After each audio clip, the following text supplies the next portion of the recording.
Well,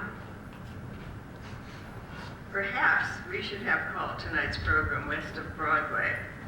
Who would have dreamed that this conversation between these two New York luminaries would be taking place tonight at the corner of Monroe and Linden in Scranton, Pennsylvania? Thanks to the generosity and insatiable curiosity of members and friends of the Schemmel Forum, we are able to have with us tonight Paul Holdengraber and Douglas Carter Beane in conversation. Since Paul Holdengraber's arrival at the New York Public Library as its Director of Public Programs, the place has been, as the younger generation would say, rocking. Not only has Paul brought distinguished authors and leaders from throughout the world, but he has engaged them in a more personal and interactive way through interviews and conversation than ever had been done before. I would say that he has created a sea change at the library, attracting many more distinguished guests and, yes, larger and more diverse audiences. Douglas Carter Beane has, in a different way, brought certain changes to Broadway. I had the pleasure of seeing the Nats this summer, some months ago, and I found it to be something of a new genre. He may disagree. Yes, there was music, but I wouldn't call it a musical. Yes, there were jokes, lots of them, but I wouldn't call it a comedy. Yes, there was poignancy and pain too, but I hesitate to call it a tragedy. Tonight we will eavesdrop on a conversation between these two extraordinary visitors to our stage in the hope of finding out more about both of them. Please join me in welcoming them to the stage.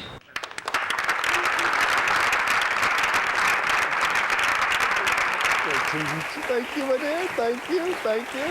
Hello, everybody. Hello. Very comfy chair.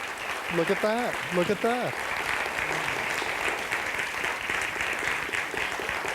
Hello, Paul. I have never met this man before. Neither have I. So that's for conversation purposes. But it's lovely to meet you on stage. It's great to meet you. And the beautiful lights we have. I travel with my own lighting. I find that when you get older, you need your own lighting. Douglas, you know that for the last 7 or 8 years at the library, at the New York Public Library, I've been asking my guests to give me a biography of themselves in 7 words. Yes. And you agreed to do Yes, that. but usually people just put like adjectives in a list. Yeah, but I liked your 7 words. Okay. It's kind of a haiku of sorts, a tweet of sorts, if you want to be very modern. And Douglas submitted this to me. Who let this guy into the theater? Yeah. I love it. I think that's my life in a nutshell right there. I think I have no business being in the theater. There was nothing, I have no spectacular degree or education in theater. I graduated from an acting school. I loved theater when I was a kid. You memorized a lot of plays. I did memorize. Early on. Look at this, it's like a Lipton moment here. You're going to pull out the cards soon? You're freaking me out. All right. No, this I did. Shall I remind you what you memorized? What did I memorize? I think you memorized Imitation of Life. All About Eve. Oh, yeah, sure. I love any movie, for some reason, even though I didn't really know what a theater was, I was drawn to any movie about theater, and I don't know why. I don't know if it was everyone working together, if it was a juxtaposition of performance and real life, but it was, I just remember any movie that I would go through TV Guide, which you would do back in the day, and see what's coming up this week, because there weren't but 4 channels. And you say, Theater of Blood. Okay, theater, I'll see that. You know, whatever movie would be about theater. And I would learn these lines, which occasionally I say in life now, and people think, oh, that's a very sly reference to some, there's a movie called But Not For Me, and Clark Gable plays a producer in that. And this Tennessee Williams-like playwright is having a tough time, and he says, but my second act. And Clark Gable says, I know all about second acts. I write them on the train back from New Haven. And I said that once, and people loved it. So lines, in a way, there is a connection, isn't there? Yeah. Between learning those lines by heart and then Yeah, moving to a yes. theater and finding in the theater, you use that word, a community in some way. It is. And it's a community, but also of misfits, as in the nuns. There's a misfit island of misfit toy quality to the theater. I'm not going to deny that. Everybody, I I said. don't mean it in a derogatory. No, it isn't. I mean, you just sort of know that everybody is incredibly damaged that you're working with, and everyone has had someone truly important in their life tell them that they could not do it. Who was it for you? A guidance counselor in high school. It said to me, Near here? I grew up in Reading, in Wyomissing, Pennsylvania. Hold the applause, please. Okay. But in Wyomissing, Pennsylvania, yes, and I said I wanted to study theater, and I remember her going, I've seen you act. And what made you persevere? I just sort of took that I don't know. The arrogance of youth is an undeniable thing. You just sort of think, I will do this. I will do this. I will go to New York and I will study this and then suddenly you find I will write this, and I wrote for 10 years before my work was produced in New York. Just 10 years of just rejection. Fabulous rejection. I mean, rejection you could, Give me a few examples. My first play is called The Country Club, and I sent it to a Broadway producer. I don't want to say who it is because her name is Nell Nugent.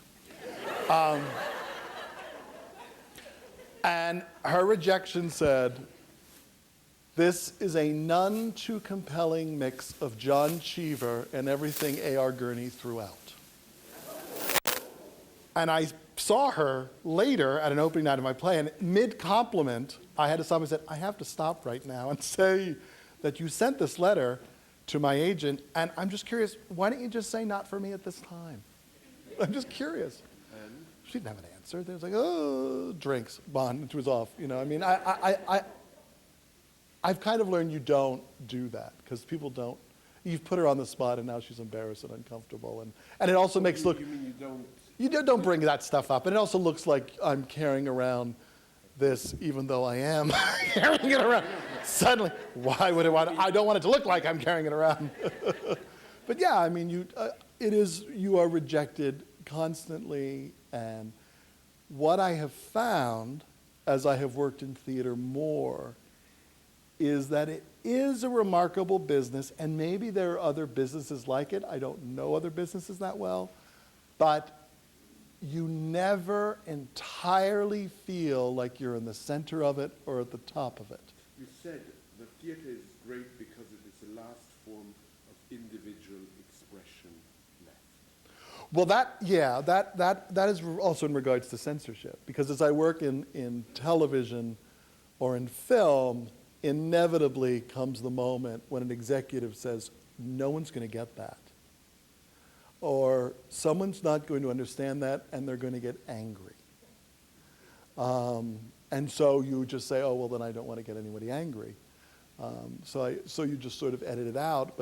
But with the theater, I just tend to write what I want to write, and it clicks with people for whatever reason. And they understand it, they get the reference, or they don't. And there is something magical about something that I think is so obscure in life that people, you'll hear an applaud or like a yes, like from the audience. Yes, finally, somebody said it finally, yeah.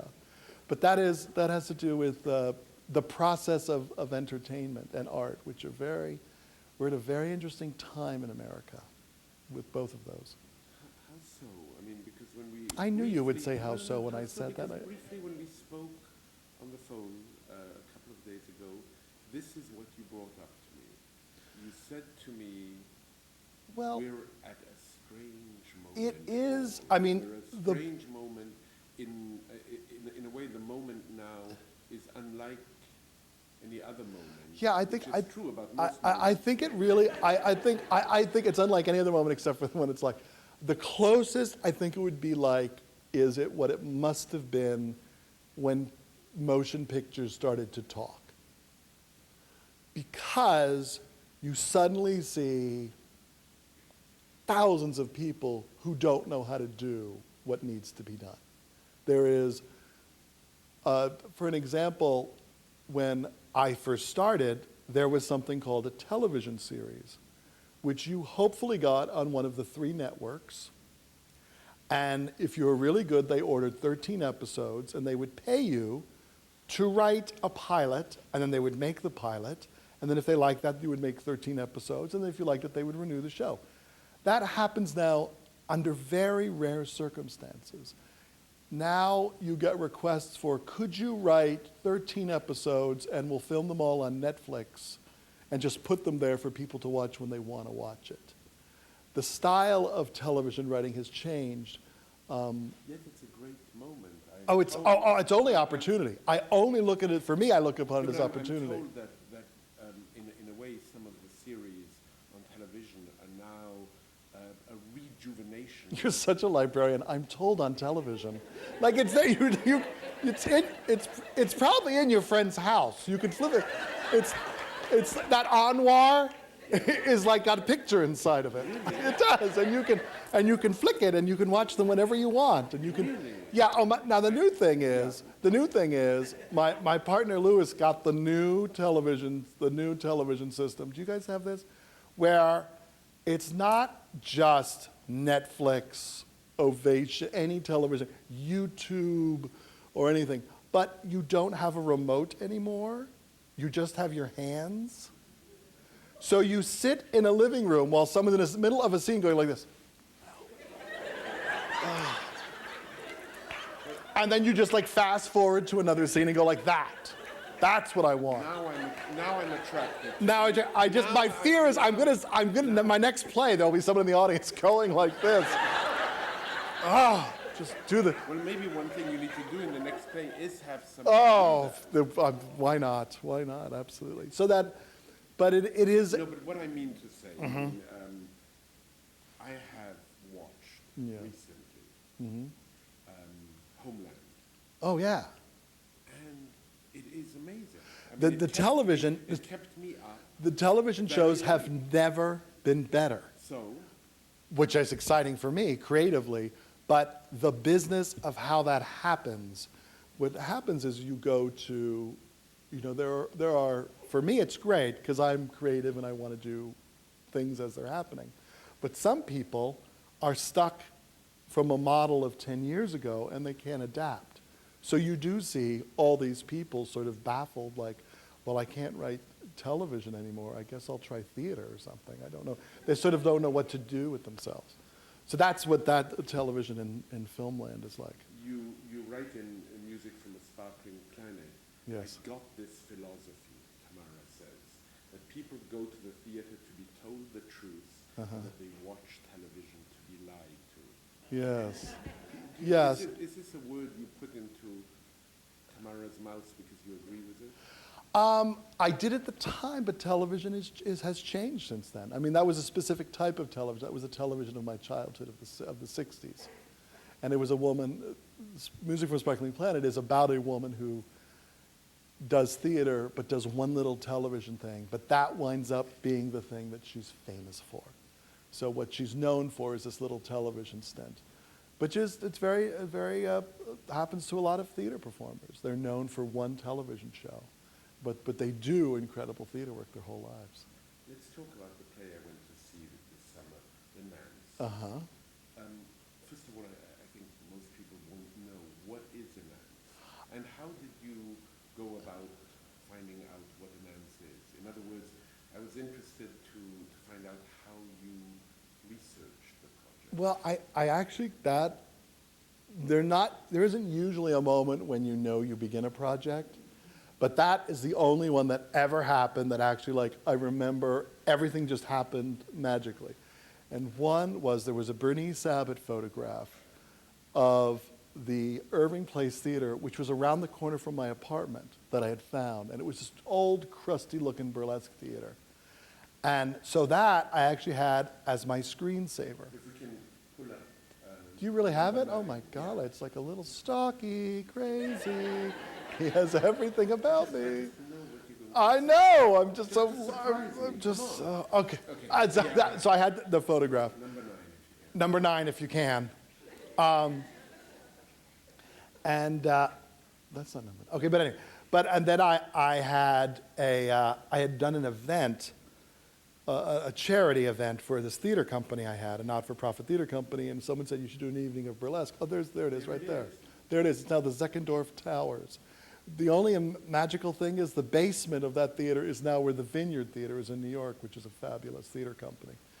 But so I had that. I had these comedy sketches, and then I had the Gay New York book, which I had read some of, and I just threw it in my backpack for the flight because I was going out to Ucross, Wyoming, to write. They put you in a cabin with cows and like sandwiches that come, it's a writer's retreat. So they just and I had that on the flight, and I came across the word the Nance in that it's a derogatory expression of the 30s referring to an effeminate gay man. And I went, oh, I remember that in being in some of the sketches. And I got out the sketches and read them, and there was this hilarious character.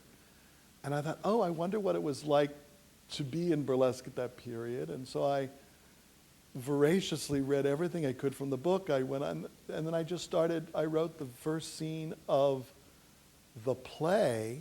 They said people met at automats because they didn't have gay bars then, or internet, or anything like that. And I thought, oh, well, let's write a story, a scene that takes place in an automat. And I wrote this scene, and I was done with it, and I went, well, no. And then I really went into a comedy sketch right afterwards. I love that sort of Brechtian, that sort of like comment on it with performance. And I found the comedy sketch, and I rewrote it to go with the scene, and it was all done. That was like a morning's work. I looked at the two of them, and I said, who is ever going to do this? What actor can do this? I said, well, Nathan Lane could do it. And I was like, well, yeah, that'll be the day.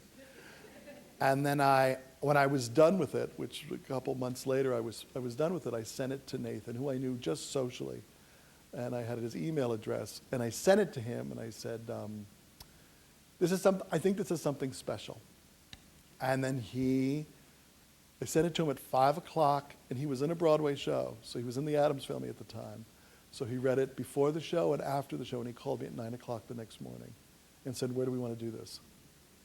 And that's one of the most wonderful phone calls of my life. And it was a terrific experience from beginning to end, working with him and being with him on that project. I was so interested in reading Gay New York to find out that the ultimatums were just right next, actually, to the place where I'm presently employed, the New York Public Library, right by Bryant Park. Sure, Bryant Park. Bryant Park was a big pickup place also. Matter of fact, there's a line in the second act where he accuses his lover of having affairs, and he goes, were you at Bryant Park? And they have affairs, and the theater is also a place right, where in the second balcony, which is empty so far. We're giving people ideas. Well, that's what the theater's for, giving you ideas. You said in the New York Times, I started reading up on the Nance, and I ended up both loving the character and being angry about him. Yeah. Which are great impulses. Yeah. Oh, yeah. I wonder if you... I think that's what you need is you have to... They're like villains in a way, like villains from old melodramas or cartoons where you absolutely love them, but you get so angry with them. And I think that's what you need. You need to... Because I think the engine that you need to write and create, you need to have a source of anger about.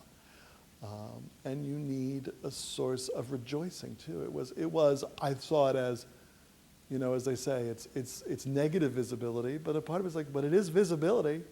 And as I read all those sketches, the Nance was always funny in those sketches, and he always triumphed. He was never really an object of ridicule, not until the 50s did he become an object of people making fun of him and putting him down. And before then, it was mostly just, he sort of was saying all these double entendre things. And my favorite thing is that he wouldn't get that they were dirty, and then he would get angry with the audience for laughing. And so, like, it would have a line in his sketch, and it'd be like, just like, I'm a double entendre, and he goes, it's like, well, I much prefer church music. You know, I just really love a hymn, and then they laugh and go like, what?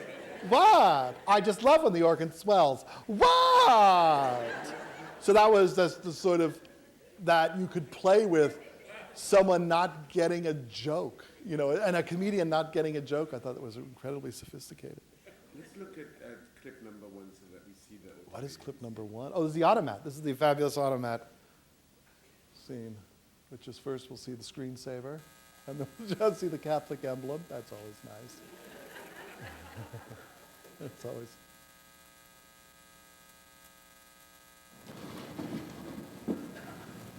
Where are you staying while you're in town? Up on Riverside Drive, they call it. Well, Riverside Drive. And here we are in Greenwich Village. That's quite a trip for a young, hungry boy. A bus and an L train at least. And so many other automats to be found in between. One would almost assume that you had heard of this particular automat, and of appearing at this particular automat at this particular time in the evening. Ah, or maybe you're a copper. We live in such arresting times, as they say. I don't know what you're talking about. For future reference, there are only 3 things that I am ever talking about, dear heart. There were 4, but then they've gone and cast Barbara Stanwyck as Stella Dallas. One is politics. I am absolutely mad for politics. I like mine Republican and conservative. Say something nice about Roosevelt and prepare to have your eyes scratched out. 2 is the show business. Love it all. Legit movies, radio, even, dare I say, burlesque. And 3rd, my dear heart. Can you guess what the 3rd might be? I don't, we're in New York. Yankees? And somehow no. No, the 3rd thing I am interested in is finding the places in whatever city I am currently in where the boys meet the boys. Of which this automat is one. And that's It's very, let's say, it's funny. yeah. It's also moving. It's very, yeah, there's, Something quite sad. yeah, magically, I wrote this 5 years ago, not thinking when the show opened we would be where we are in terms of gay marriage and and general public understanding what gay relationships could be. Also what gay people understanding what gay relationships could be. It was very moving to me that gentlemen who were 10 years, 20 years older than me would come to the theater and just cry in a cathartic way, because it was the level when you don't treat someone as an equal, how they choose to treat themselves. What they learn they are capable of and allowed to have affects their behavior. And the self-loathing that is inherent in gay life gives us an insane sense of humor, an amazing ability to look at life, but it also allows you not to feel that you're worthy of real love. And that's what I was writing about, and that's what, it was a wonderful experience. And I'm excited to say that this was filmed for PBS, and it's going to be on next fall. And it will be on for 10 years. Every fall it will be on for 10. Gather the kiddies around. Time to see the self-loathing homosexuals again. Oh, it'll be fun. But it was a remarkable thing to happen at the 11th hour. Was they filmed the show ended, and then we did 3 more shows, and we taped it. Two things I want to bring up. One is Republican, Right. and the other one is for you to maybe unpack a little bit further this notion of self-loathing, because I think Self-loathing among Republicans? Though entirely justified. because I think self-loathing might, insofar that we come up with an organized web of obsessions Right. that bring a work together. I think in some way that is a term that might. I have no idea. Okay, but I You have do. no idea what I'm saying. No, but in a polite way, I'm saying that. No, I think that. But let me talk anyway. I think that. Well, that helps usually because one can. Well, and you just say that's what I meant, and I'll be like, oh, okay. I think that there is a log cabin movement which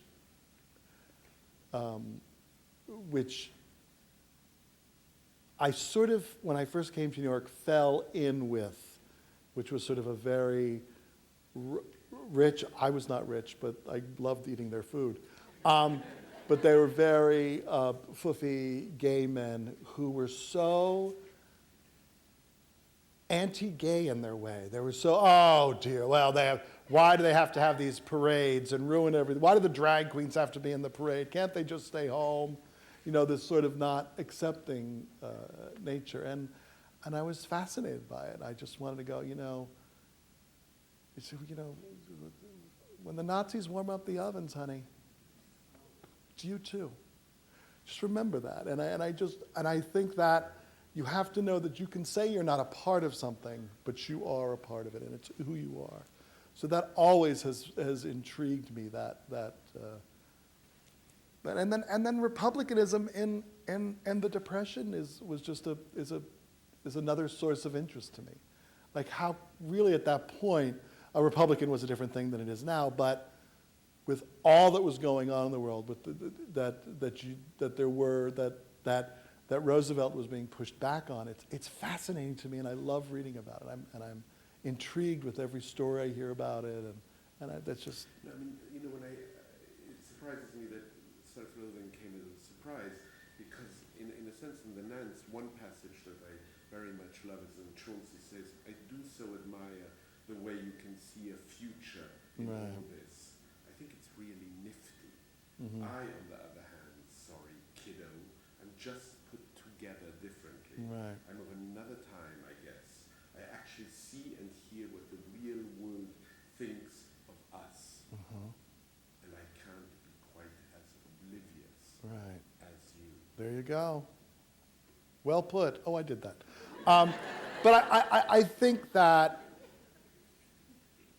it's amazing because people would come back after the show and have tears in their eyes talking about Chauncey. Oh my God, I feel so sad for him, it's horrible. But then they would just say, oh, Ned's going to have a great life. Ned's going to be fine. And there is this remarkable thing that happens for gay men in American history where actually World War II happens. And in the midst of trying to sort out this awful war, they somehow put all these men together from all over the world, and gay men started to find each other and have relationships. And there are relationships that went all the way through the 50s and 60s of these men. So they did sort of find themselves, and it's an interesting historical side note. Or not. Maybe it's not interesting. Another aspect of your work which very much interests me is the notion of fame. Yeah, I mean, oh God, yeah. Yeah, I mean, fame, that good old-fashioned fame, like movie star fame, not like Kardashian fame.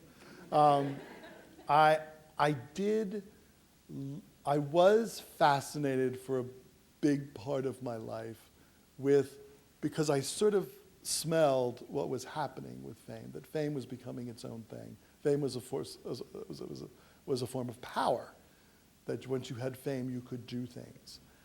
And then As Bees and Honey Drown, which is probably my best description of that, was me writing about that. And what's funny is that there was talk of a West End production last year, and we got some actors together in a room, and I said, I haven't read this since I did it. And we read it again, and all the actors looked at each other and says, like, we thought that fame was so trivial then. We had no idea, like, how trivial it would be, like reality television and that whole explosion of, like, Do you know the line of Rainer Maria Rilke? He says that fame is but the collection of misunderstandings that gather around a new name. exactly right. Exactly right. You win this round. No, it's like when someone once told me a fashion model is the perfect famous person because you require nothing from them but what you see, and you can project everything you want onto them. Everything. It's just like, she's on a beach now, and she's, her hobbies are, no, you don't know who she is at all, but it's just that image.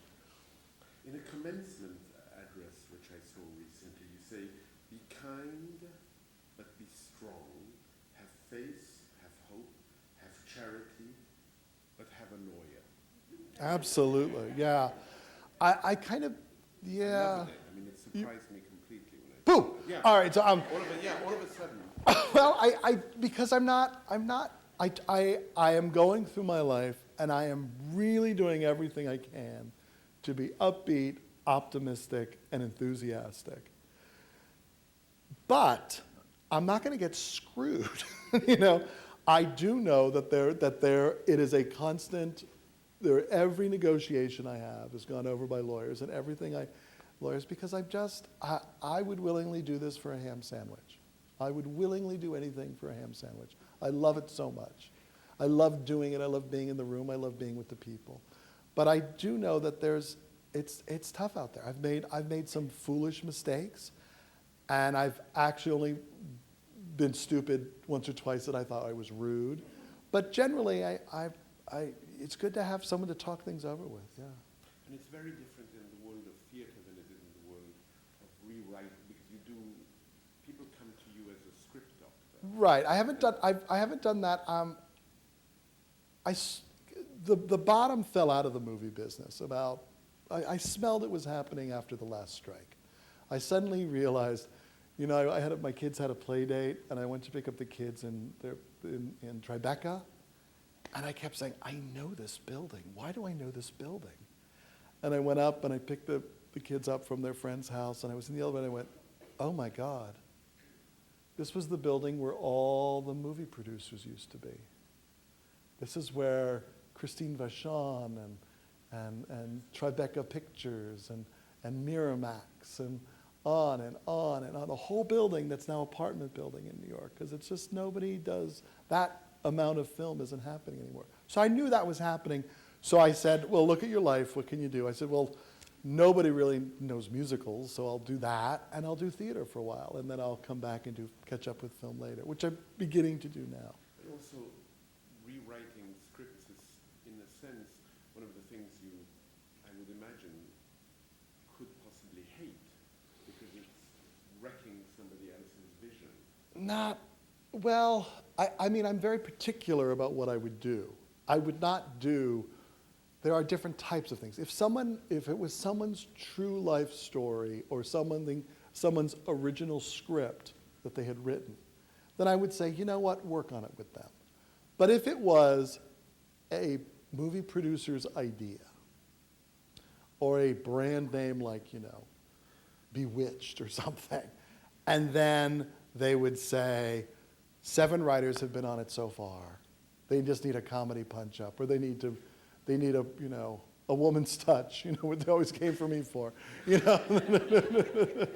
But whatever, like that, then I would do that, and happily, because I just felt I was, just part of the gang, helping out. As one executive in that period said, the more writers we get on a script, I think the larger audience it will attract. Because all viewpoints will be heard from. So. Hearing you, I hear all these wonderful lines. Mm-hmm. And they are little like that line about the lawyer comes the end of the sentence, and nearly like a little time bomb. And well, that is, when I'm talking to young actors, I always like, just watch out for the last word in the sentence. Because American speech goes over a cliff. Like, people talk like this, and they go over there. And to young actors, say, be careful, because that last word is going to be a present. That's the last word is going to be the truth. If you keep people laughing and keep people amused, and you can tell them the truth, they're in a physical state of relaxation. Ha, ha, ha, ha. Truth, it's there, got it. Oh, here comes another funny thing. And it's in you, but it's in you, it's in you. I mean, the best description of any of my plays was from a writer after Little Dog Laughed, and he said, I was so angry by the end of that play, and then 3 blocks later I realized that's what he wanted me to be. It's like, that's it, yeah, I wanted you to be, what? But laughing. People are, and one critic, one of the critics at the New York Times was like furious that people were laughing. Because it's that too, it has to be funny for me. I don't mean to spook you. Sure. I think I'll read a little quotation from that New York Times critic who said, Mr. Beane has a linguistic talent that peaked with post-World War I playwrights like Philip Barry and Noel Coward. A gift for making spoiled, shallow people seem interesting, and not because of how they spend their money or whom they sleep with, but because of how they talk. And that struck me, I mean, it's Ben Brantley, but that struck me as fairly interesting because I see in you the lineage of Oscar Wilde. I see. Well, yeah, I mean, those, yeah. See, you know, that was, in Wilde. and I don't know why, but those are the books that I would read. I would go home, I would go to the Wyomissing Public Library, and I would take out plays. And there'd be a play by Arthur Miller, and a play by Lillian Hellman, and a play by George Kaufman. And why the George Kaufman play, I went, oh, that's cool, I like that. Why the Oscar Wilde, why did I, when I read Importance of Being Earnest, in 9th grade, did I have to then go read everything I could find by Oscar Wilde? That's sort of, I mean, what is it, nurture nature, you choose, I don't know. What it is. No, what is it? I think it's just, it tickled my fancy, something in it made me laugh. It's the structure of the sentences. Yeah, The maybe, structure of the sentences, maybe, you know, when yeah. you have a line, one of my favorite lines of Wilde is, he says that there's only superficial people who do not judge by appearance. Right, yeah, yeah. And you hear, there's only superficial people who do not judge by appearance.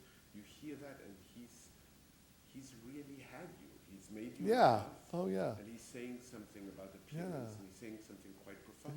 Yeah. I mean, Importance of Being Earnest is all that. Every time someone opens their mouth, you're like, what? It's great. It's a great play. It's a great play. I love it. You brought something to read.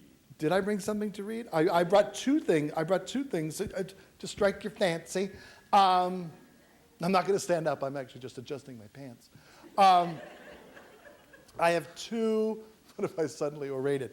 I brought two things because you said, could you bring something to read? And one, I brought something brand spanking new. This is something I wrote last week. And then I have something from the Nance if you want to hear something from the Nance. I think let's hear something first from the Nance. Okay. Oh, God. Okay, here we go. This is the top of the second act, which is when you write a first act, you're sort of stuck with this character. And then, The beginning of Act 2, I was going to ask. what are you going to do? And then by intermission, you suddenly are like, who is this guy? I mean, by the time you hit the halfway mark, you're like, who is this guy? I don't know who he is. So I knew I had him arrested. And I thought, well, like, what if I put him on trial? And I wanted to show what it is, what he thought he was entitled to, and him finding out that he was not one of the gang of the Republicans and the conservatives and the decency people. And that he thought he could get away with a joke, as we talk about, and how he couldn't. And it's filled with double entendre. Well, one hopes. This is Chauncey on the trial that he's in the courthouse, night court. The whole truth and oh, but nothing but. Well, of course. Yes, I certainly understand your dismay, is that the right word? At some of the goings-on the stage of the Irving Place Theater. It is not Peck's Bad Boy, but then that is duly noted on the posters and painted on the walls. Well, all right, this is not Peck's Bad Boy, it's not specifically written there, but you know what I mean. We have not now, nor have we ever uttered a single word that can actually be heard quite easily strolling past any pool hall or dockyard. But because we are constantly under the surveillance of the League of Decency, and the Catholic Archdiocese, and the Methodist League, and the Presbyterians, and the Lutherans, Who even knew there were Lutherans in New York City? Not I. It always struck me as something of a Great Plains thing. But because we are under constant surveillance, we are quite simply on the guard. We deal almost exclusively in double entendre. That's a word that has two meanings. Or even in a mere misaccent of a word that causes the mind to imagine a risque word or image. Some of the testimony is transcribed by Commissioner Valentine's officer and read here by the district attorney. And allow me to say, Mr. District Attorney, what a talent! There's not a community theater east of the Mississippi that can hold you. One of the lines, verbal exchanges in the Great Gizmo sketch, a comedy sensation that by all reports came over on the Mayflower, but in the scene so marvelously rendered by the district attorney, Ephraim says, "Let me scrutinize you," and I respond, "Are you sure I'll notice?" Not a laugh. The Lindbergh baby trial got more laughs. But, when we're on stage at the Irving Place, Ephraim raises his voice and accentuates the first syllable, "Let me scrutinize you," and then we both do the requisite 27 leers, eye rolls, and double takes. The audience has filled its mind to brimming with filth. I need only respond, "Are you sure I'll notice?" Well, it's just money, that laugh, pure money. And the only dirty thing happening is in the minds of the audience. It's like in our show when the girl takes off her glove and the audience cheers. Girls take off their gloves in the restaurants all evening long and nothing. Not even a howdy do or have an apple. But on our stage, a girl takes off a glove and it's pandemonium. Why, a man's imagination is a woman's greatest asset and a comedian's bread and butter. There you go. That's that.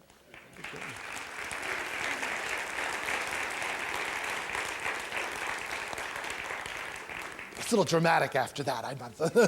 Yes, yeah, it gets caught. Why that passage? Because it's about the moment when someone's realizing that the laughs aren't going to get them out of trouble. And they suddenly realize, like, I can't joke my way out of this one. And it's about the realization that you're too smart for the room. He's really what's going to happen in the scene progresses is that he goes too far. He starts making fun of one of the people and implies that this person is gay, which according to historical record looks pretty good that he was. And he's going to get in trouble for it, and that's when you go too far.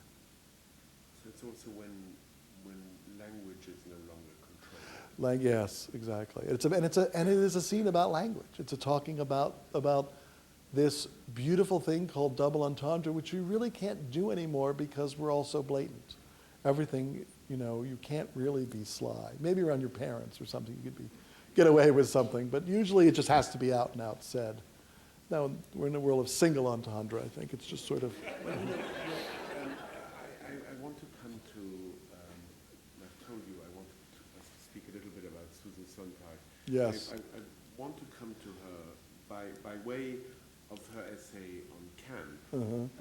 But I was just so interested in reading her, to for instance, read Camp sees everything in quotation marks. Yeah.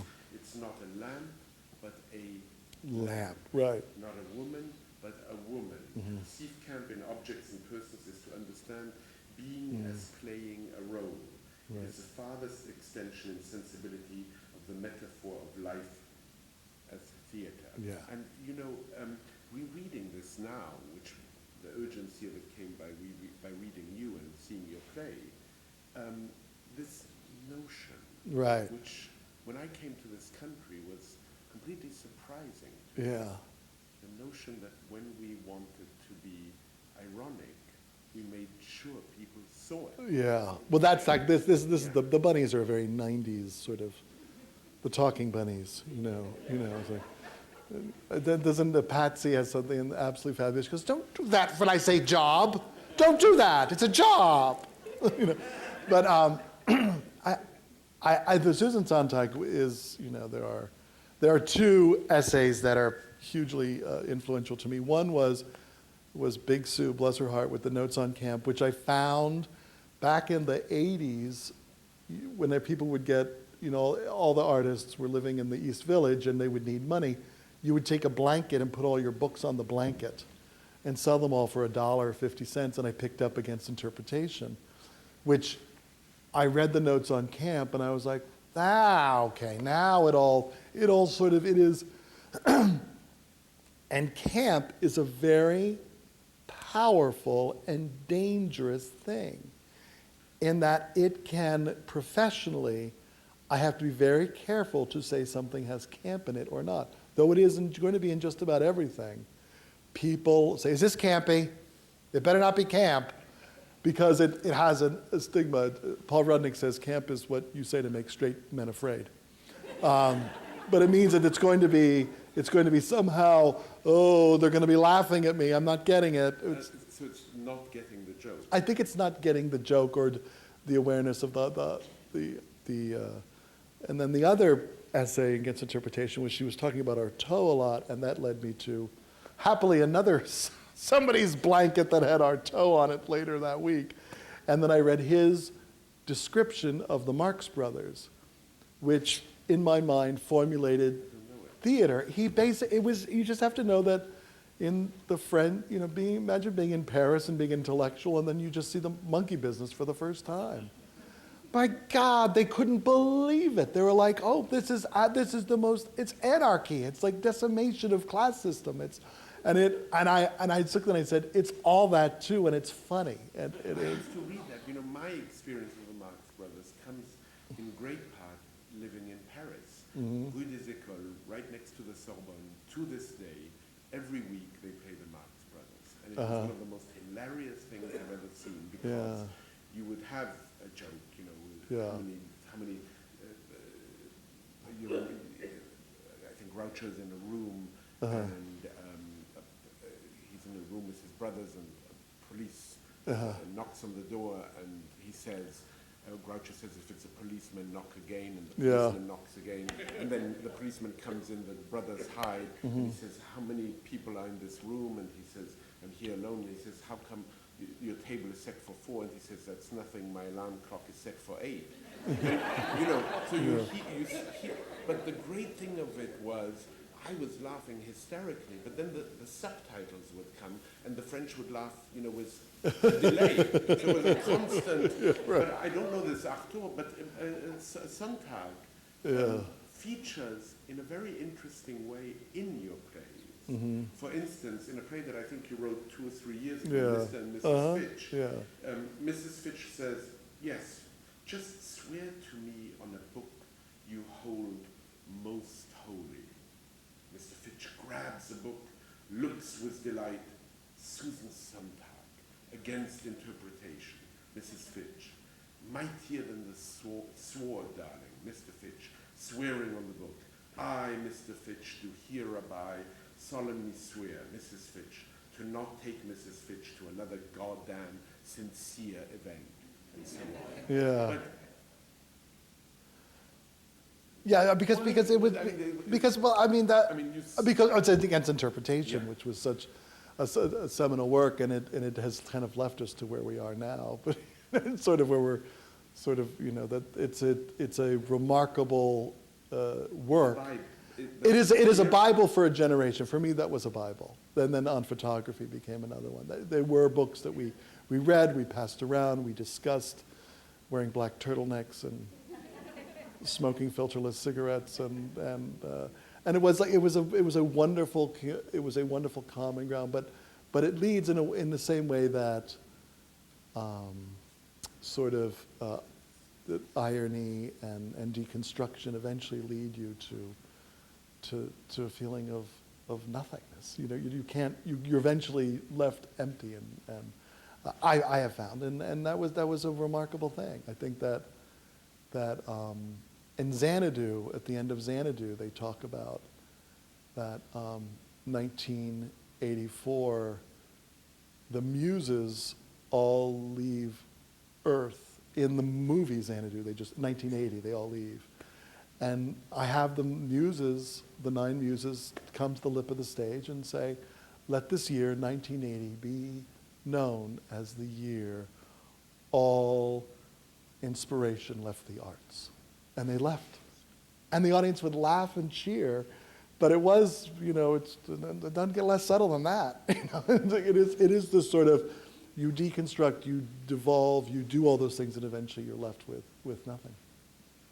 And so the danger there, you were talking before about the danger of camp, the danger there is the danger of sarcasm. And Yeah, I mean, cynicism. I think eventually nothing means nothing. Let's look at clip number 8. I can't imagine what it is. It's my That's what's- 16th birthday that's what party. the fun of it. I know, it's like a hope story. Oh, it's so.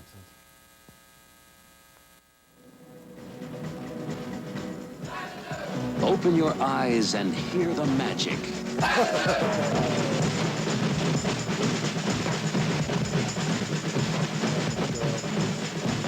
Universal Pictures announces the most dazzling romantic musical fantasy in years, Xanadu. Starring Olivia Newton-John, Michael Beck, and Gene Kelly.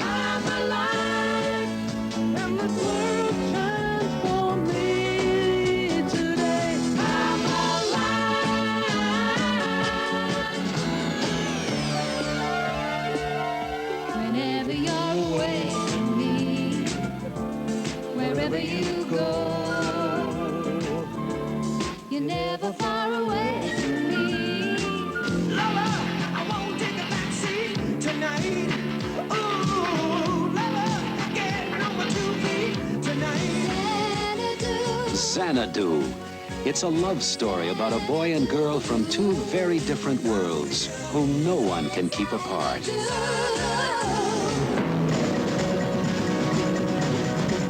It's a spectacular entertainment that will transport you beyond your dreams. Xanadu, where time stops and the magic never ends. Xanadu.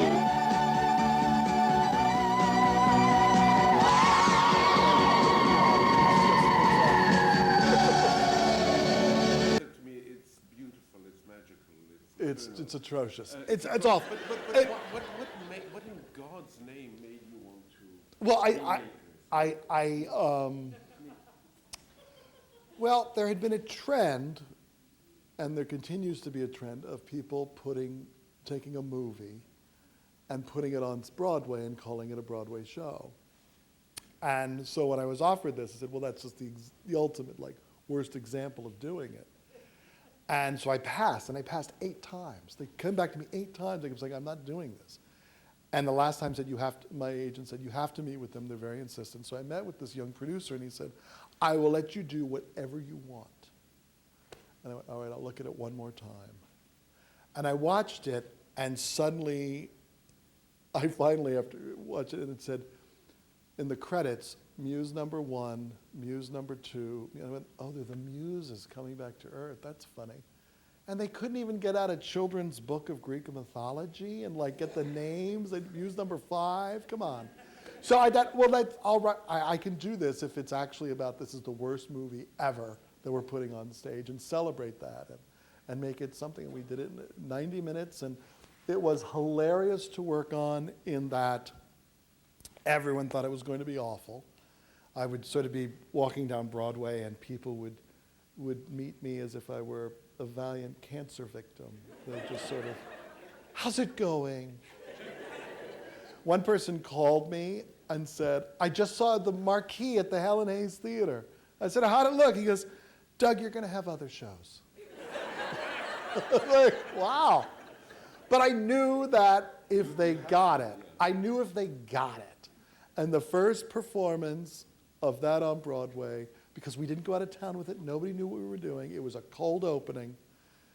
And when the lights came up and I'm Alive, and the dancers suddenly came out as muses and started dancing like Martha Graham's Apollo to this ELO music, it was like everyone in the room went, oh, that's what they're doing. Okay. And it was a wonderful, it felt like like they had given us the theater and left us with the key, and we kind of let our friends in to watch it. And we did that for a year and a half, and it was a blast. So it's finding in some way inspiration in vulgarity. Yeah, oh yeah. Sure, I mean, it was, and it was, we would work on it. It was so funny because there was one thing we made fun of where whenever Michael Beck, the character, by the way, he never worked again. He did not have another show. He does not. He doesn't have another show in him. He actually does John Grisham's books on tape. That's what he does for a living now, the leading man. But whenever he would say something funny, and they were completely unfunny jokes, he would go, ha, ha, ha, ha, ha, ha. Like that's what he did. Look, it was so outrageous that we just had Cheyenne Jackson did it and would bring the house down. It was so funny and so stupid. And Olivia Newton-John came to opening. She goes, oh my God, that took me back to the set because Michael Beck couldn't get what the jokes were in the script. So the director would say, I'm going to put my arms like this when it's a joke and you laugh. Wow. Wow. I mean, at one point in the big number with the Gene Kelly, they danced by a mirror, and you can see the full film crew there in the mirror. Like, not even scurrying, just like having a sandwich, like, oh, that's good. But it was a disasterful movie, and Olivia Newton-John came, and John Farrar came, the composer, but none of the original film producers on that, who are all major film producers now, none of them came. It's still like a sore subject with them, you know. Another short passage It's fascinating. from Sontag. Yes. Camp taste turns its back on good, bad axis of ordinary aesthetic judgment. Camp doesn't reverse things. It doesn't argue that the good is bad or the bad is good. What it does is to offer for art and life a supplementary set of standards. And I think in a way... But this was as campy as I've gotten. It was that, and there's some in everything I do. There's a little hint of it, of just like how atrocious is this, and the delighting in the atrociousness of it. You know? What is the attraction to the atrocious? Well, I think it's Andy Warhol's a big part of that, and then John Waters. I mean, these are all people I grew up with, so they're my frame of reference. I can't really. I remember when it was halfway through that first run of Xanadu, and I went to the back of the audience, and my friend Randy, who is a director that I've known since 1984, and he turned around, and the audience was laughing, and he just said, "You got away with it. This is what we've all been doing. You got away with it on this scale." And part of the joke of it was, our ad campaign was Xanadu on Broadway. Seriously. That was the whole ad campaign. Like, do you believe it? We're doing it. It was that, and we included the audience in on the joke, and it was about bad theater practices, and we insulted the audience at times. We would say at one point, this is like children's theater for 40-year-old gay people. You know, it was like so bad, and it was so bad that it's good. That it was good, and so good it was bad. It was a wonderful experience, and now it's being done thanks to MTI. Xanadu Junior is being done by elementary schools all over this country. And it's hugely popular because they do it with a book on classical Greek mythology. So all the kids are learning classical Greek mythology. I feel that I have. Because the muses now have names. I love Greek mythology. I don't know why, I just always like Greek mythology too. And Shakespeare and Greek mythology I always liked. Okay. And Susan Sontag. and really enjoying, relishing, and sharing bad taste. When I saw... You sent me... Yeah. No, go ahead. Oh, with Sister Act, I knew the original movie with Whoopi Goldberg, and I wasn't that interested. And they said, Alan Menken has written the score with Glenn Slater, and they've set it in Philadelphia, and it's 70s disco. And I went, a disco mass, I'm in. Like, that's fun to me. And it continues. It's touring across the country right now. And people love the minute you just see nuns come out and disco dance. It's such a gorgeous juxtaposition. I asked you, Yeah. is there anything we might show? Yes. From clips from the nuns. And Have you recovered? No. Even though, well, this is the deal. But the thing is, I have now shared it with a few people, and I'm about to share it with many here on stage. And what was their response? Well, let's see. Let's see. But the first thing, I just want to say, this started, it was something I did called DougTube, which I did for about 3 or 4 years. And every morning I would get up and I would find a clip of something that was either someone, it was just a massive fail on someone's part. It was either somebody making a mistake, or it was somebody doing their best effort. But it was so hilariously wrong. And I did it because I was getting all these kids for the national tour of Xanadu out of college, and they just had no concept of like things being both sides of the coin this way, that it could be delightfully bad, and they didn't quite understand it. So I started it with the cast of Xanadu, and then they started sending it to their friends, until ultimately it was about 2,000 people were getting these emails every morning I was sending out. But then YouTube started putting the commercials on, you know, and then I just said, I'm not putting commercials in people's houses. I'm sorry, I draw the line. I draw the line there. But these are some ones you asked, I think you must have heard about that I did there or something. Yeah, I did. You did your James Lipton way. You found someone who did. My research. Which one are you going to show first? I'm afraid. Which one should I show? Well, let's go. Because when you Well, can we do curate the Leslie? Can we do Leslie first? Leslie, This is an epic fail. This is someone trying to do great. And since I have actually met, this is Leslie Uggams. Some of you may know this clip. Leslie Uggams, I met. Wait 1 second. There's only one thing that it has to. I met Leslie Uggams, and I asked her about this clip, and she just said, basically, this is what happened.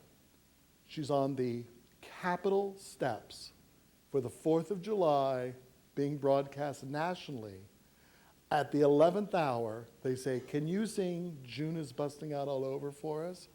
And she says, sure, as long as there are cue cards. She gets out, and they forgot to put the cue cards there. Hijinks ensue. Look at Be, it has to be good. Why On not? an Oscars case, as these songs will attest, it was better than good. It was extraordinary. June is busting out all over the meadow and the hill. But the busting out of bushes and the rumbling river riches, all the little wheels that wheel beside a mill. June is busting out all over the town. And the little bit with riches, and they'd hucking up a cheapest out of all the morning glories on the fair. Because it's June, just because it's June.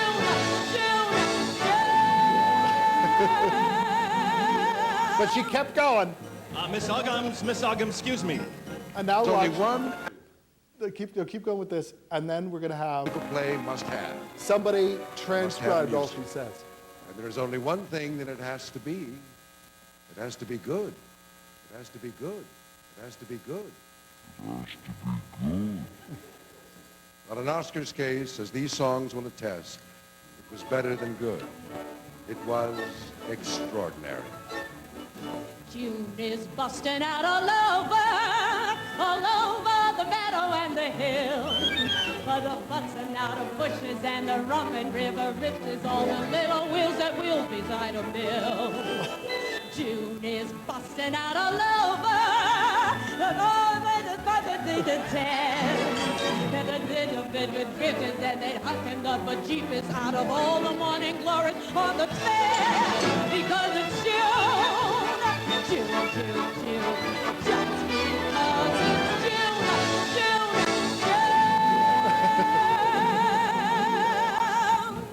Come on. Miss bless her Uggams, heart. excuse me. Oh, come on, that's brilliant. On an Oscars case, as these songs will attest, Stop, please, for the love of God, stop. Oh, my God. Keep going. The body, just keep going. Keep going. Yeah. It's very funny. You sent this out, and you sent it out great moments of failure. Yeah. But there's something sort of delightful in, that to me, I'm on her side. I am with her. You know what? Keep going. She could have done, any contemporary singer would have gone like this. I can't and walked off. But she didn't. She kept going, and she huck'em, and the look in her eye is like, the huck'em and the bejeepers, and you can't see it. But there actually is one guy, as she's doing it, goes like this. What the hell? I mean, it just, but she's gonna sell it. She's gonna get it across. Huck'em and the bejeepers. And I went to see her do it. She did she did another Rodgers and Hammerstein pipe dream a couple of years ago. And there were a couple of those times she got to a fast song. People were like, oh no, she's gonna. But we loved her. She's adorable. She's a fabulous woman, and I love her for doing it. And this comes back a little bit to what you were saying at the very beginning. What was possible at a certain moment, and what people did and continue to do. Keep going. Keep going. Whatever. Huck'em the bejeepers. She's great, and she's legend. And she does charity now for Broadway, for AIDS events, and she comes out and she sings Huck'em the bejeepers, and people scream. They love her. They can't get enough of it. She's great. She's great attitude. And you're on her side, and in a way, you're also on the side of what could pass for humiliation. Well, I think it's the fact that she's just going to hold it together. And she's going to keep going, and that's what I love about it. I'm not humiliating her isn't so bad, but it's really like that's it. Not humiliating her, but people could feel. Oh, yeah. Any moment, this whole thing could end. And be sad, but it's not. She's going to keep going. Let's see the other one. This is the other one. This is Debbie Reynolds. This is, okay, there's something we do. Well, because it's intentional, we'll see. This is the deal. It's like there's something called author's intent. When you get a piece of material and you go, what was the original author's intent? Okay, whose original author intent would be, this is the Weavers. This is like a Weavers protest song, which Debbie Reynolds does unbelievably. That's all I'll say. Shall we? Let's say let's. It's like having people over to my house. This is great.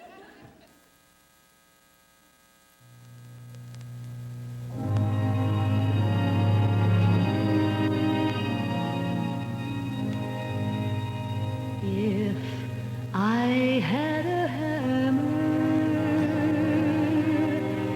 I'd hammer in the morning, I'd hammer in the evening, all over this land. I'd hammer out danger, I'd hammer out a warning, I'd hammer out love between your brothers and your sisters, all over this land. If I had a song, I'd sing it in the morning, I'd sing it in the evening, all over this land. I'd sing about justice, I'd sing about freedom, I'd sing about love between your brothers and your sisters. Gotta love your brothers and your sisters. Love between your brothers and your sisters. All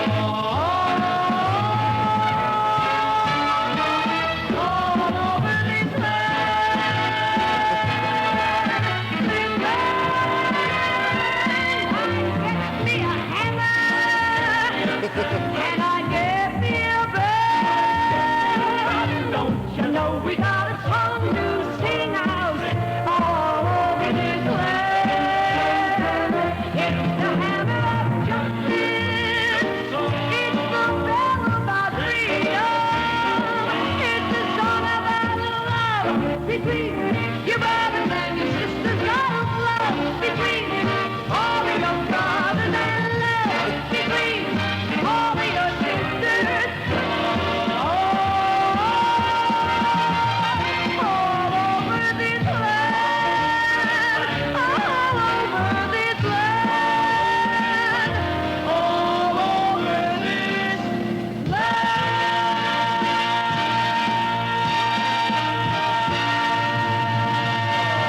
Good. That's good.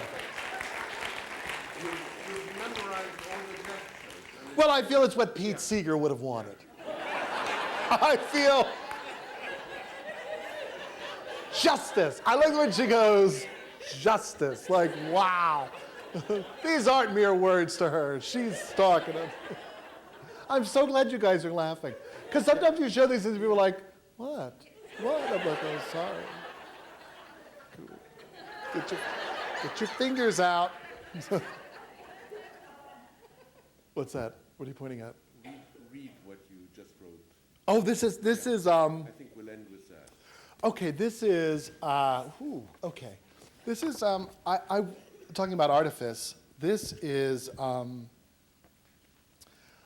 new play called Fairy Cakes, which is the further adventures of the fairies from Midsummer Night's Dream, which, as I said to my assistant for August, was a lovely man by the name of Michael Bradshaw Flynn, and he was my assistant, and I said, oh yes!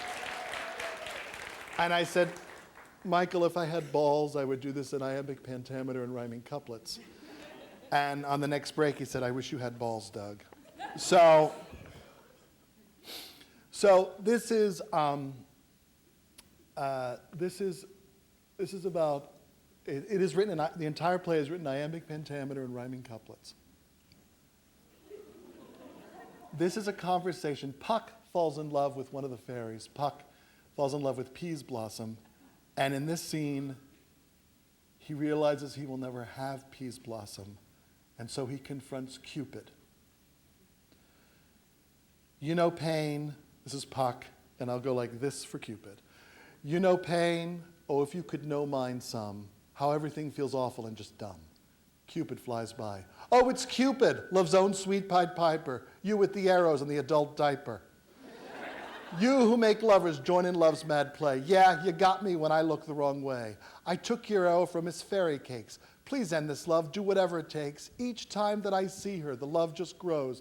But you can't stand me, and everyone knows. End this love, please, you must have the power. Is there a way you can shoot a flower? I am left alone with only my tears. Please end it all. Hear this now, Spock ears. I do what I do, and I do it for sport. It's real life you're in now, not Sealy Court. It makes no matter whom that I do shoot. Love happens wrong, now isn't that a hoot? The girl who's too rich, the man who's married, after school, the two schoolboys who've tarried, the person you hate, the boss who's a jerk, the one can't stand you, the one who's a jerk. It doesn't matter, by love you are took. What can I say? I shoot and then I look. Love is just cruel, oh, far from that grim. See, it all comes down to my little whimsy. Puck says, oh, please make this love a thing of the past. Came out of nowhere and happened so fast. Passion appears in the flash of the orbs. Love me or hate me, admit I'm adorbs. Cupid, I hate you. I'll kill you, I swear. And yet I know you won't because you care. For her, Peas Blossom, you now love the pain, the anguish you feel again and again. It's the dark pleasure, as good as gladness, what the French call the beautiful sadness. Yes, just knowing love will never occur is now second best to being with her. And so you will go alone on your way, relishing anguish that grows day by day. Please stop these feelings, they couldn't be worse. No, those who never love, that's the true curse. There you go. There you are. There you go. Thank you. Okay, so that scene works. I believe there's a reception afterwards where people can come up and talk to you. Assault me. For now, I would love to thank you so much gosh. for speaking with me. No more clips? No more clips. Thank you. It was great Thank to you. meet you. It was Thank you great very to much. meet you. Great to meet you.